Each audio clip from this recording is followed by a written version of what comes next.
Olá, olá. Eu, Carol Portela, Mari Langoni e Fernando Orcioli damos as boas-vindas para o nosso segundo episódio do podcast Nós, o Novo Eu. E hoje a gente vai falar sobre um tema que a gente vive e viveu, mas a gente vai falar hoje sobre crises.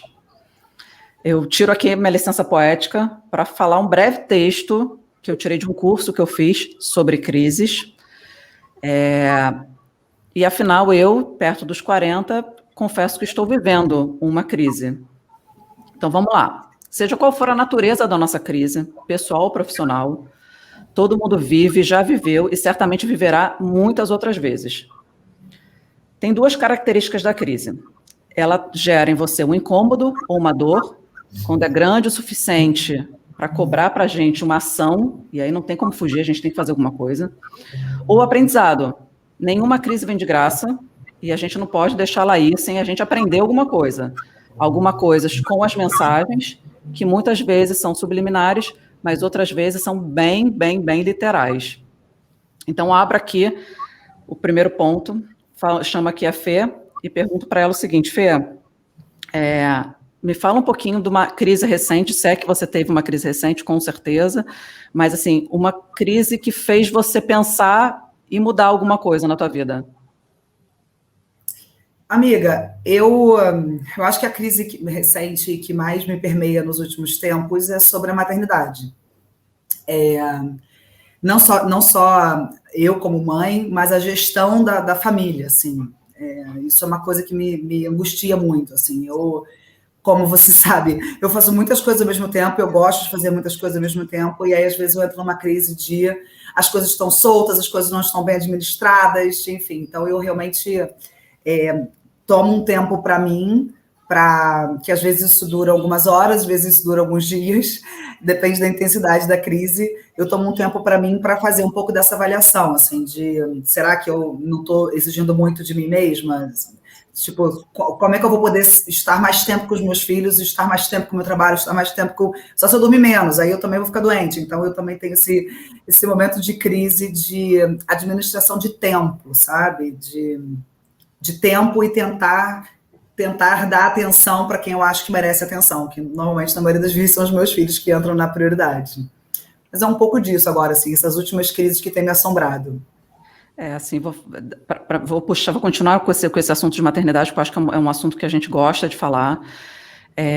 Eu tinha certeza que assim que o Pedrinho nasceu, eu sempre fui muito workaholic, então, assim, eu mesma fiz o meu autodiagnóstico de que eu sou ainda uma workaholic, e eu tinha certeza que eu ia diminuir o ritmo depois que o Pedrinho nascesse. Então, quando eu ainda estava de licença maternidade, na época, a minha empresa dava uma licença maternidade de 6 meses, então eu fiquei 7 meses em casa com ele, e eu tinha certeza que eu ia voltar e ia dar uma acalmada. E até falei assim, cara, vou até pedir uma redução de horas, porque eu acho que faz sentido para mim. Cara, só sei que eu voltei para a empresa, mas eu voltei louca. Eu queria ser promovida. Assim, um sentimento de que eu tinha que provar que a maternidade não ia impactar minha performance. O que é muito louco, né? Porque assim, na realidade, eu assumi que a vinda do Pedrinho não ia mudar nada. Assim, como assim uma criança entra na tua vida e não muda nada? É óbvio que vai mudar, né? Então, assim, é muito louco que a gente cobra o que a gente acredita. E é muito louco porque, na época, eu tinha pouquíssimos exemplos de mulheres que voltavam de licença maternidade com essa gana de, porra, eu tenho que dar certo, né? Então, assim, para mim era muito difícil. Eu não tinha muitos exemplos, né, para olhar para o lado e falar assim, porra, eu quero fazer que nem ela. E aí eu te passo, Mária, o mesmo assunto, assim, como é que foi para você? O que você viveu nesse momento de maternidade profissional e etc. É, você falando isso, assim, me lembrou muito da fase, assim, dessa minha fase de licença maternidade versus volta para o trabalho e até entrando no assunto que a gente vai estar falando hoje de crise, que também bate na porta ali quando a gente fala de 40, né? Então, assim, eu me lembro que quando eu tive o Benjamin, e eu sou canceriana, aquela coisa, eu tinha muito medo de ser daquelas pessoas que entravam de licença maternidade e não iriam conseguir voltar para o trabalho. Só que, surpreendentemente, durante a minha licença, por mais que, olha que fiquei ali, aquela coisa da amamentação era uma coisa muito visceral minha com o Benjamin, mas assim, chegou uma hora que eu tinha certeza absoluta que eu falava, eu vou querer voltar a trabalhar. E eu até, assim, feedback que eu tenho, né, da empresa, né, porque hoje em dia, enfim, depois acabou que eu mudei e resolvi empreender, mas era isso, falaram que quase que a minha gravidez foi a cereja do bolo, porque eu voltei muito melhor e talvez mais ágil e talvez sofrendo menos. Antes eu tinha umas coisas assim que eu sempre fui muito certinha. Então, assim, eu vinha, me planejava com o meu caderno que eu ia ter que fazer isso. Aí as coisas mudavam, o cenário mudava, normal, dentro de empresa. Não vai mais fazer isso. Mudou, faz aquilo. Eu sofria, eu ficava pé da vida e tal. E aí, assim, eu acho que a maternidade, aí eu acho que vem o amadurecimento, e aí acho que também que vem junto aí, quando a gente fala aí desses 40 anos, que você vai amadurecendo, você passa, assim, a sofrer por menos coisas, você fala, cara, eu quero chegar logo em casa, quero ver meu filho. Então, as coisas passam a ser mais rápidas, entendeu? Assim, veja o tempo que eu ficava sofrendo, reclamando que aquilo estava mudando, eu estava fazendo, entendeu?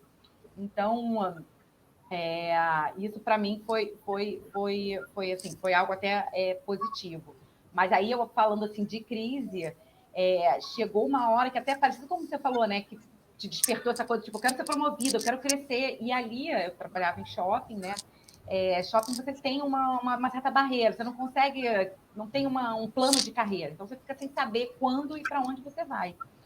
E aí que eu acho que veio a minha, assim, uma das crises para mim que foi a mais forte, que era essa do tipo, eu quero trabalhar, não quero ser mãe, né? Assim, de ficar full, que é um super trabalho, inclusive. Não é nem que eu estou falando isso porque diminuindo, não, porque é um trabalho tão árduo que eu tive certeza que eu quero voltar para o mercado corporativo e assim, quero trabalhar muito, porque esse trabalho em casa, assim, com filho 24 horas por dia, é muito cansativo, né? E aí eu falava, cara, eu quero, mas ao mesmo tempo eu não tinha certeza, sabe? Não era aquela coisa, aquele sonho de empreender, até porque eu já tinha vivido um pouco disso quando eu, né, fiquei ali 7 anos com a agência, que era do meu pai, então era meio que uma coisa meio que híbrida. Então, acho que ali, com certeza, foi uma crise que bateu forte. E durante um tempo acompanha, porque você fica assim, tipo, cara, será que fico ali no mercado, sabe, assim, fazendo carreira, tendo ali uma segurança, ou você vai e toma coragem de partir para o seu, mas também você tem filho, aí você fica mais inseguro. Então, eu acho que essa é uma crise. E a outra que chega agora, assim, né, tipo, que vem junto com essa idade de 40, é a questão de ter o filho, né, de ter, enfim, no meu caso, de ter o segundo. Então, pelo menos é o que as pessoas sempre falam, né? Tá chegando aos 40, tem que decidir se você quer o segundo ou não. E eu tinha certeza que eu queria ser mãe, mas, assim, ter 2, até porque o meu eu já falo que vale por 3. Então, assim, no caso, assim, para mim, ainda tem meu marido também, que vamos contabilizar aí mais um Pensa filho. bem, amiga, pensa bem, porque 2 filhos, meu Deus do céu. Filho, entendeu? Então, assim, então eu entrei, assim, até no meu último tema na análise foi isso, né? E quando eu me escutava falando, era meio que muito claro que eu não queria, mas que eu tinha esse medo do tipo assim, cara, a idade está batendo, eu tenho que decidir, será que eu vou me arrepender lá na frente, né? Então, eu acho que, falando aí de crise, eu acho que essas duas, assim, foram duas que eu, assim, uma mais recente, a outra um pouco menos, mas que vem me rondando aí. Eu vou fazer um link aqui com a Fê, porque assim, eu acho que aqui a gente tem exemplo de 3 mulheres que entendem que o trabalho é muito importante na vida delas. Então, são 3 mulheres que não abriram e não abririam mão da carreira, porque são 3 mulheres que tentam e fazem de tudo para conseguir equilibrar esses 2 pontos, porque somos pessoas que entendem que o trabalho realmente, né, dignifica a mulher, digamos assim. E vou fazer um paralelo com a Fê. Fê, a gente tem 2 exemplos aqui. Você, uma executiva super bem-sucedida, né? A Mari, uma pessoa que abriu mão de uma carreira super bem estabelecida para empreender. E eu volto para você, assim, ainda vou linkar um pouquinho com a maternidade. A maternidade, ela fez você tomar algumas decisões específicas na sua carreira? Como é que foi isso? Como é que você chegou onde você está com 2 filhos?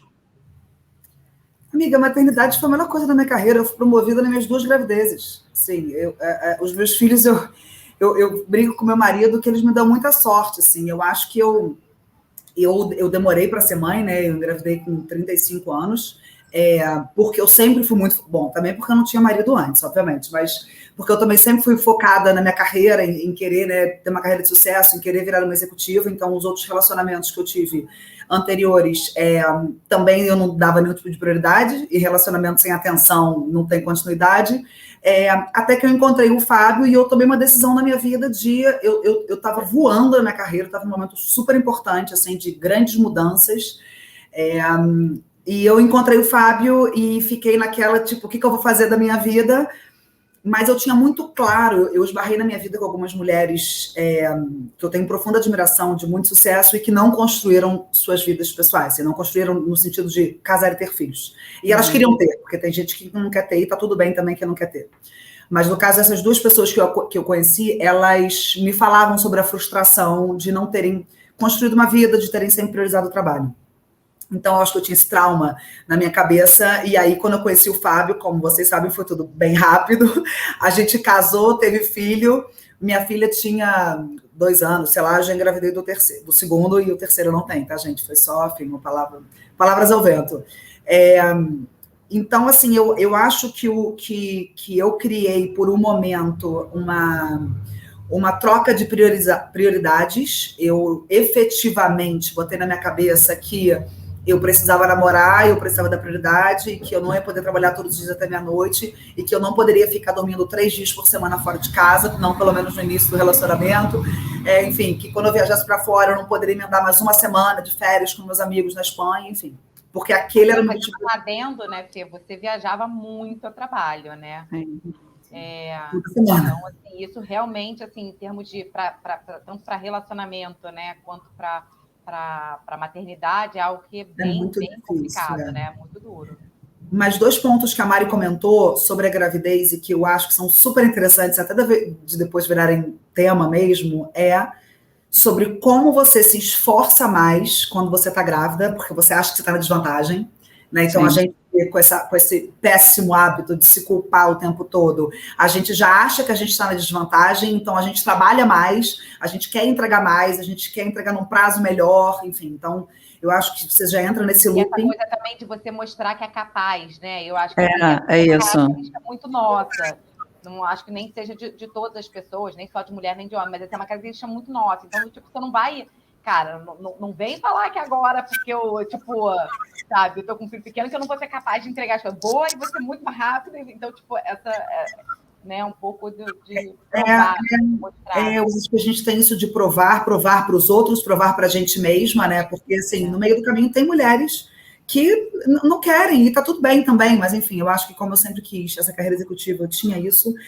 E um outro ponto também, que isso foi muita terapia que me ajudou, foi também que a Mari comentou um pouco sobre botar peso onde tem peso. Depois que você tem filho, sério, é seu filho se machucar, sério, é seu filho ficar doente, entendeu? Então aí você vê que você, sei lá, talvez entregou uma apresentação 30 minutos atrasado. Tipo, qual o nível de seriedade disso, sabe? Assim, eu brinco lá no trabalho, né? A gente trabalha com cosméticos, eu brinco lá quando tá todo mundo em pânico. Meu Deus, não sei o que, o prazo. Eu falo, olha só, a gente não tá salvando a vida de ninguém. A gente só tá maravilhoso, amei. Bem, sabe, assim... Entendeu? Sério, para agora, ontem, é quando você está no hospital salvando a vida de alguém, assim. E até fazendo um adendo, assim, do que você está falando, que muda também um pouco a sua postura, né? A postura nossa como mulher. Eu acho que também, a gravidez, o filho também, acho que traz um pouco de empoderamento. Você se sente mais mulher, e até para você dizer certas coisas, se colocar em determinadas posturas, coisas que antes eu não conseguia fazer. Então, chegava, sei lá, o chefe superintendente, que vivia mudando as coisas, pedindo, mudando o prazo, e aí eu sofria muito com aquilo, dava meu jeito e entregava. Sofrendo, né, enfim, bufando, mas entregava. E aí, assim, quando voltei, né, da licença, eu nunca me esqueço disso. Ele tinha me pedido uma apresentação enorme, assim, era quase como um retrocesso de 3 anos de tudo que tinha sido feito no programa enfim, um mega estudo de análise. E aí ele falou, você, tipo, consegue para para amanhã, não sei, era um prazo assim, gente, muito, muito, muito, muito apertado. E aí eu olhei, eu comecei a fazer, eu falei, deixa eu fazer aqui e tal. E quando eu comecei a fazer, e eu fui vendo tudo que era feito, cara, realmente impossível, né? Tipo, fazer tudo isso. E aí eu virei e falei, olha, não consigo para amanhã, mas eu vou conseguir te entregar a segunda-feira até a hora do almoço, pode ser e tal. Então, tipo, ele pode, sem problema. E, tipo assim, aquilo não... tá entendendo? Acho que ali ele até me valorizou mais. Falou, cara, essa menina cresceu, essa menina amadureceu. Porque a forma como eu falei do prazo, a forma como eu não sofria. Antes eu falava, ué, mas tipo assim, já ia, entendeu? Mas como que eu vou dar conta? Como é que você quer ver? Coisa de sim, garotinha, entendeu? Então, assim, não entreguei no prazo que era bom para mim, mas que era factível, entendeu? Então, acho que também tem essa coisa da sua postura como pessoa, como mulher, de amadurecer, que eu acho que é isso. Não sei se é pela gravidez, se é pela idade, enfim, mas eu acho que é um conjunto aí. Mas isso para mim é o mais incrível de você ficar velha não pode ser bom só para ficar velha, usar botox, né, gente, para essas coisas. É você aprender a negociar, porque muitas coisas na vida são negociáveis, muitas. Seu casamento é uma negociação, assim, você vai negociar com alguém alguma coisa, entendeu? No dia a dia, para você conseguir fazer a roda girar da sua casa, quem vai buscar seu filho na escola, seu filho ficou doente, falta banana na geladeira. Isso é uma negociação eterna. Então é você ter habilidade e não ter medo de negociar, porque também quando você é muito jovem, esse excesso de insegurança e de necessidade de se provar o tempo todo, você não consegue negociar. Mas, amiga, assim, de verdade, assim, esse negócio de ser jovem, se provar, assim, cara, eu tô quase 40 anos e eu tenho ainda a necessidade de me provar o tempo todo, né? Eu sou aquela pessoa que precisa, né, ser reconhecida e etc. Tem um quê de ego, tem um quê de vaidade, mas, assim, eu tô com 40 anos e ainda tenho muito isso, né? E eu, assim, eu assumo, eu já falei isso algumas vezes, eu assumo, cara, que eu não sei parar. Assim, eu sou aquela pessoa 24/7. Cara, e eu não sei parar. Então, assim, se eu não sei parar, eu não sei negociar. Eu não sei, Também, você tem que parar, assim, é uma coisa. Você tem que parar porque, em geral, as pessoas param, tá? Ou você tem que parar porque você quer, ou você se sente pressionada a parar? Não, eu preciso parar porque eu tô, sabe, sou de exaustas. Eu sou de exaustas, eu tô, assim, destruída. Então, assim, eu preciso parar, mas, assim, nesses 40 anos de vida, eu não aprendi e ninguém também me ensinou a falar assim, cara, aqui é o limite, aqui... Então, assim, eu me permiti entrar nesse ciclo, e aí eu falo um pouquinho de crise, eu me permiti entrar nesse ciclo de, cara, eu não paro, sabe quando a vida vai vindo? E, cara, você fala assim, cara, é Zeca Pagodinho, deixa a vida me levar, a vida leva eu, e eu fui. Mas em nenhum momento, assim, eu consegui parar, respirar e olhar e falar assim, cara, é aqui que eu tô, foi isso que eu imaginei, e será que é isso que eu quero?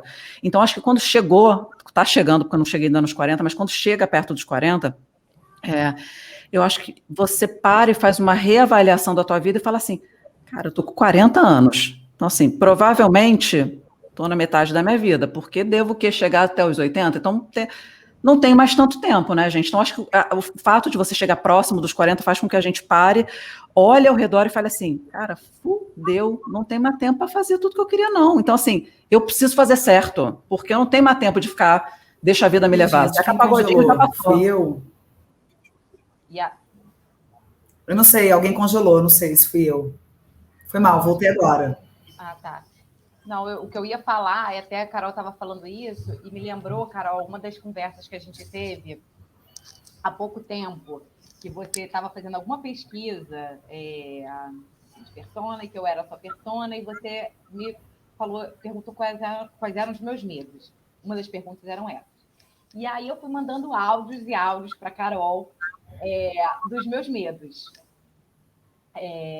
Dos meus medos, e aí, em alguns momentos também eu falava, Carol me relembra aí qualquer coisa se eu tiver esquecido, mas eu falava também de conquistas, né? Porque como, né, enfim, para quem não sabe, eu estava no mercado, enfim, tinha minha carreira e abri mão para empreender, muito porque, falando dessas crises aí, eu falava, cara, eu fiz um caderninho, né? Eu tinha um caderninho meu que uma vez uma pessoa super especial falou: você tem que escrever, você tem que agradecer como se você já tivesse aquilo, mas real mesmo. Faça aquilo por, sei lá, acho que eram 21 dias, não sei.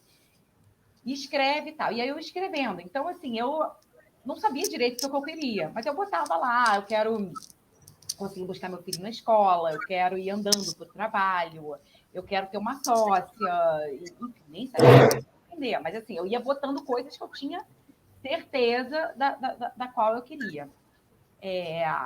E aí, enfim, até hoje eu me emociono um pouco nisso, porque eu vejo esse caderninho e várias coisas foram dadas cheques, né? E assim, você vai falar assim, mas são coisas, sim, gente, simples, entre aspas, porque obviamente era o que eu queria, então não pode, né, ser simples, mas eu digo assim, não era nada grandioso, eu não estava falando de quero conquistar o mundo, quero ter um iate, não são essas coisas grandiosas, né? Mas o que de fato tinha valor para mim. E aí a Carol falou uma coisa que foi super bonita. Ela falou, amiga, eu acho que quando eu escuto você falando, é quase como assim, tudo que você desejou, tudo que você queria, tá aí. Só que você não está conseguindo como é que é a palavra, assim, não está conseguindo enxergar ou meio que quase que acreditar, assim, que é aquilo, que já está aí, entendeu? Já foi.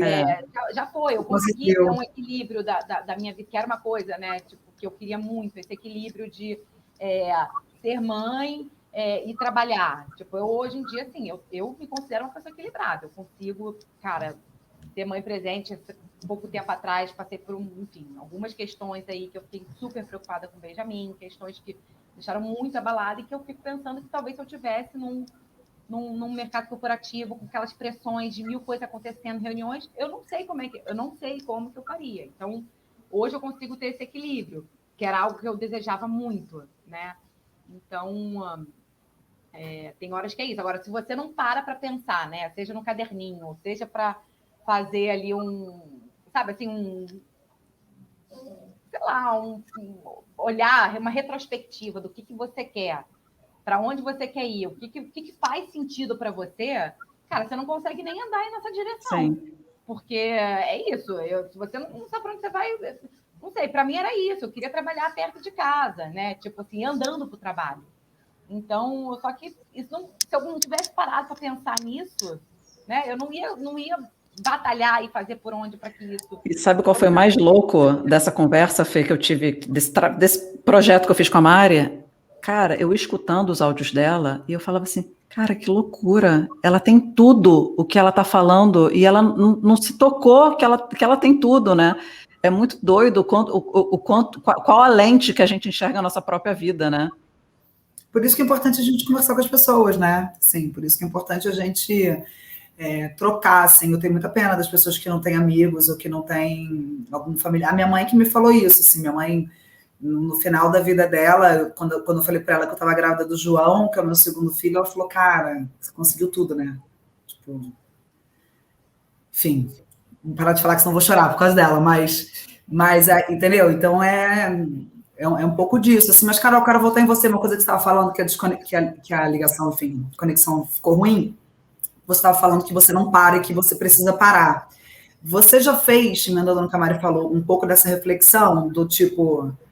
Porque eu já vivi momentos assim, que eu não parava nenhum dia, mas eu não parava porque eu estava ficcionada com alguma ideia obsessiva de que eu queria chegar em algum lugar.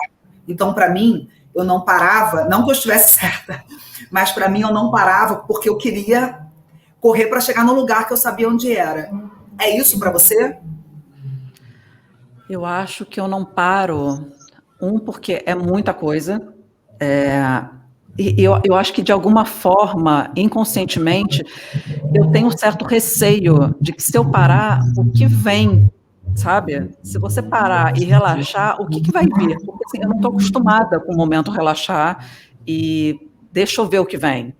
Teve um episódio, cara, que foi, para mim, foi muito revelador, porque, porra, eu tenho uma carreira em RH, em recursos humanos, em liderança, em trazer as pessoas junto comigo, e, cara, vamos encontrar o nosso propósito, etc. E eu estava fazendo um exercício que eu tinha que preencher o meu Ikigai. O Ikigai é uma ferramenta, né, que você chega no teu propósito. Mapa do propósito, maravilhoso. E a primeira pergunta era, o que você ama? Gente, eu fiquei parada, eu não conseguia responder a porra da pergunta. Assim, cara, o que você ama? E eu fiquei assim, calada. Então, assim, o que mostra, o que você está perguntando, né? O que mostra a importância de você parar. Porque, assim, você só para se você para refletir, né? Para refletir, não, mais importante, para sentir o que você quer.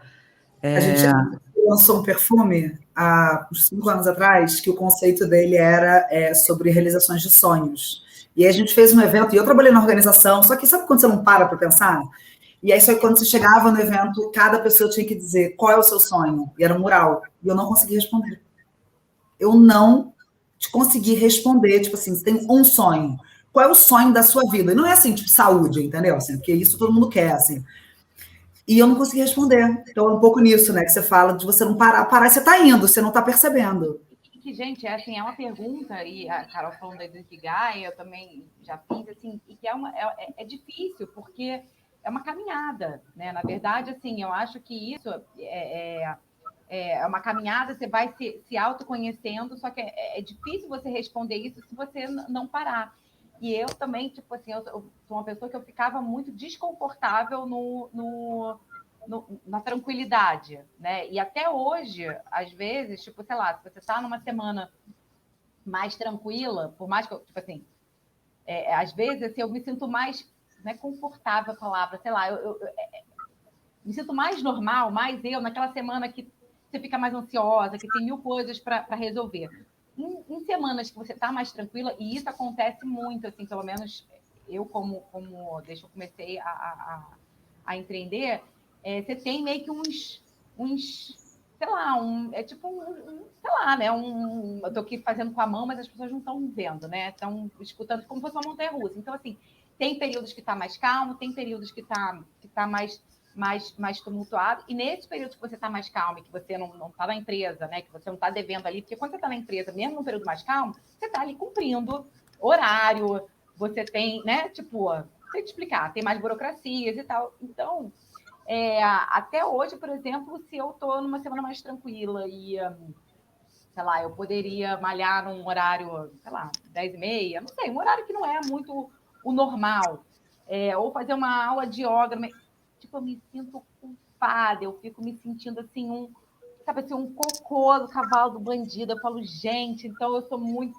nossa, sabe assim, eu tô lá embaixo porque, cara, eu sou uma pessoa que tá tranquila, que não está correndo, que não está com 1000 afazeres, essa pessoa não tem essa coisa um pouco do status, né? Você está corrida, você tem muitas coisas para fazer, é quase como um status que você é uma. Mas tem muito a ver com expectativa também, né? Assim, eu acho que a frustração e crises, etc., elas vêm muito com relação à expectativa, né? O que você imaginava. Exemplo, vou falar aqui um exemplo da Fê, mas vou deixar a Fê falar também. Mas assim, a Fê, ela viajou muito, né? Assim, eu não acho que a Fê, quando ela começou a carreira dela, ela imaginava que ela estaria, cara, eu tô aqui com tal idade, tô aqui onde eu tô. Mas assim, ela viajou muito durante muito tempo. A gente ficou, né? Nunca ficou ausente, mas ela viajou muito. E para mim, a Fê, ela não tem. Posso estar enganada, tá? Porque a Fê também passa isso pra gente, mas passa essa segurança, né? Eu não vejo na Fê, eu quero confirmar isso com ela, se ela. Você tem um desencontro com as suas expectativas, porque para mim você. Cara, você conseguiu estar onde você queria, assim. Você tem alguma questão com expectativas criadas e frustradas? Amiga, eu não, assim, primeira resposta, de maneira geral, não, assim, mas eu acredito que parte das coisas são um processo, entendeu? Então, por exemplo, eu morei na França 2 anos, eu chorei 2 anos, se eu não chorei todos os dias, eu chorava, sei lá, 5 vezes por semana. Para mim emocionalmente foi horrível, assim, horrível. Eu lembro que a minha mãe me ligava e falava, minha filha, pelo amor de Deus, pede demissão, volta. E eu nem pensar, porque isso é um processo que eu vou passar, eu não vou morar aqui o resto da minha vida. Isso é um processo que eu vou aprender, eu vou falar um outro idioma, eu vou aprender outra cultura, e eu vou voltar e eu vou ser promovida, e é isso. Então, assim, eu por mais, tipo, se você estivesse me perguntando isso, eu morando na França, provavelmente eu estaria chorando nesse momento, sabe? Mas eu em geral, tento ver as coisas como certas coisas fazem parte do processo. Eu talvez tenha frustrações mais em relação a casamento do que a trabalho, assim, sabe? Porque eu também não romantizo muito o trabalho. Eu acho que trabalho é trabalho, assim, você paga para trabalhar. Se fosse muito maneiro, você não era paga, entendeu? Simples assim. Então, eu também não acho que o trabalho tem que ser um playground, sabe? Assim, eu adoro um parênteses na Fê, essa questão de expectativa versus frustrações, né? Quer dizer, de aprendizado.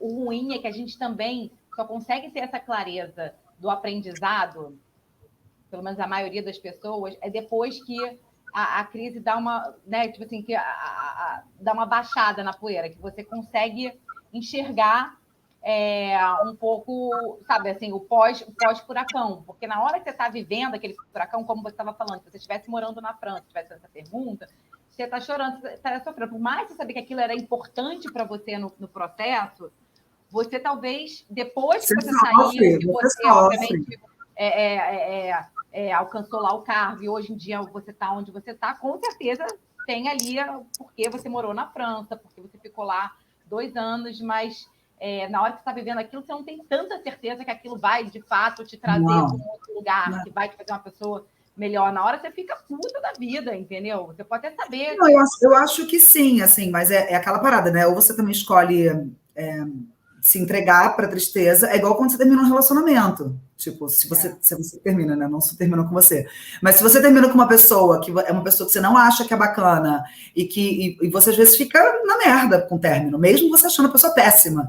Mas você fica na merda porque você gosta, sei lá, porque você gosta da pessoa. E aí os astros, um dia a Carolina Portela, astróloga, nos vai explicar melhor sobre o amor por péssimas pessoas.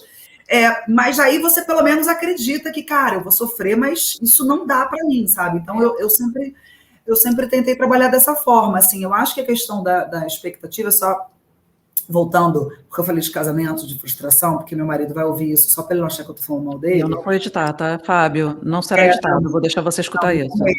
Fábio, te amo. Mas é porque eu acho que na vida, na verdade, né? A gente é criada, na sua grande maioria das vezes, você vai ter um homem maravilhoso, que vai ser um deus grego, que ele vai ser a melhor pessoa do mundo, que ele vai ser, né, aquele desenho todo que sua mãe, seu pai, suas amiguinhas, alguém falou.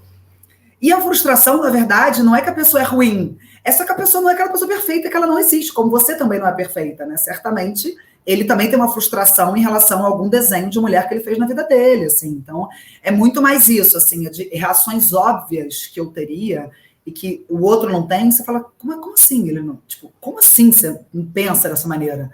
E essa frustração de criações, de hábitos, né, de personalidades diferentes que a pessoa não acha necessariamente o que você acha. E tem que lidar com isso.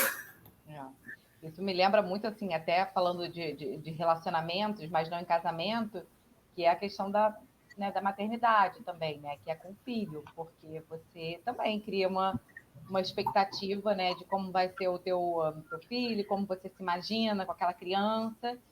E, cara, às vezes, né? Muitas vezes, não sei, Benjamin está com 4 anos, mas é o que dizem, né? Que o filho vem para ensinar muita coisa, né, para a gente. Então, eu brinco que filho é o maior exercício de autoconhecimento que você pode ter.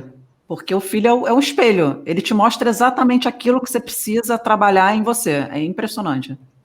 É a crise que eu estou passando atualmente, né? No caso, atualmente, assim, eu passei por um, né? Estou passando, né? Porque é um processo. Mas que é isso, né? A gente vem de uma pandemia, né? Então, sem entrar muito no assunto, mas assim, mudou completamente a vida de todo mundo. Aqui em casa, a gente, enfim, é isso, todo mundo trabalhando junto. Até relacionamento muda, né? Porque antigamente eu saía para trabalhar, o Bernardo ia para a empresa dele, a gente se via, Benjamin fazia as coisas dele, se via de manhã, se via à noite. Enfim, é um outro tipo de relacionamento quando está todo mundo em casa o tempo inteiro, da hora que acorda até a hora que vai dormir. Então, você vê a pessoa trabalhando, você enfim, você convive com a pessoa 24 horas por dia. E isso tem, obviamente, um lado positivo. Eu talvez não teria enxergado certas coisas, né, no meu filho se não fosse por isso. Mas, ao mesmo tempo, cara, você tem um convívio que nem é o convívio que é para ter, porque ninguém casou e ninguém tem filho para ficar 24 horas com a pessoa dentro de casa, né? Tipo, Isso também é uma coisa que, assim, não é o normal. Na verdade, você não aguenta você mesmo 24 horas, por isso que a gente dorme. A gente só dorme para estar com a gente por algum momento, entendeu? Eu não queria estar comigo, eu falava, como é que eu saio do corpo, entendeu? Não quero estar com você, não estou mais aguentando.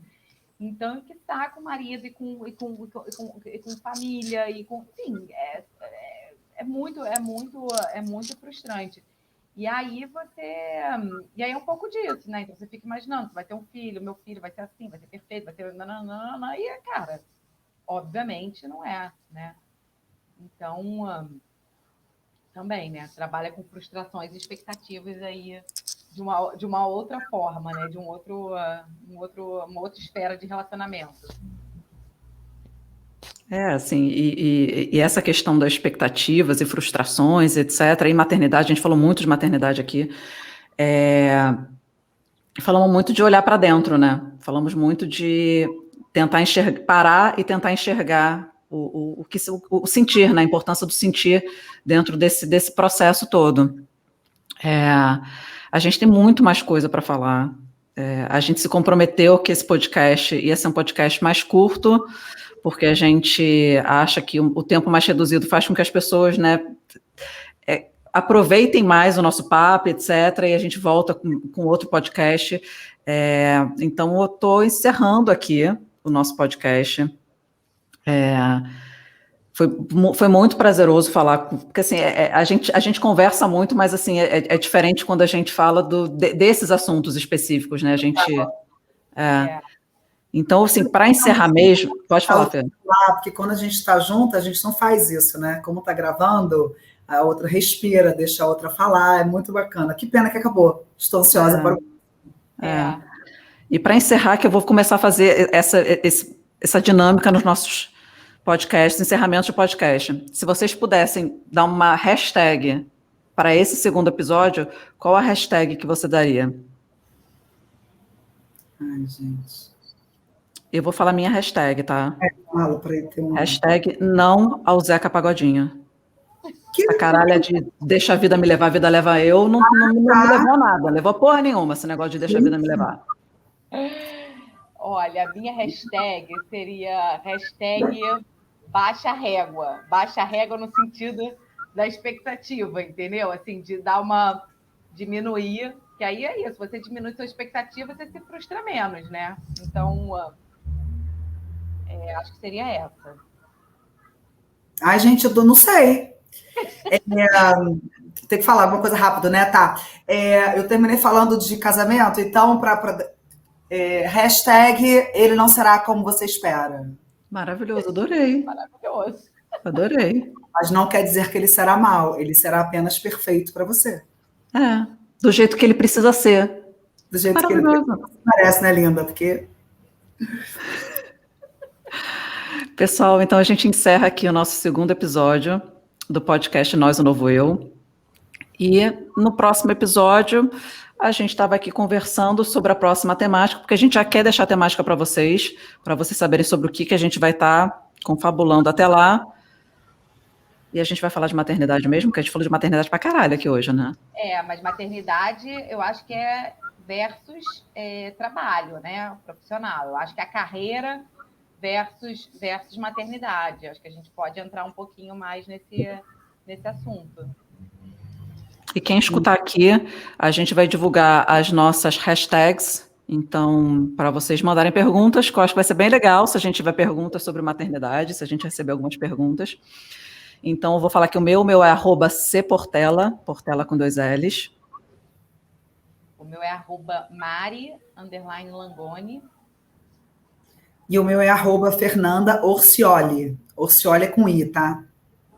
A gente escreve na descrição do podcast os nossos hashtags e também tem a hashtag @NósONovoEu, que é o meu projeto paralelo, que quem quiser também mandar perguntas serão super bem-vindas. Meninas, amo vocês. Obrigada mais uma vez. Também. Amo vocês. Um beijo. Até a próxima. Gente, beijo. Beijo.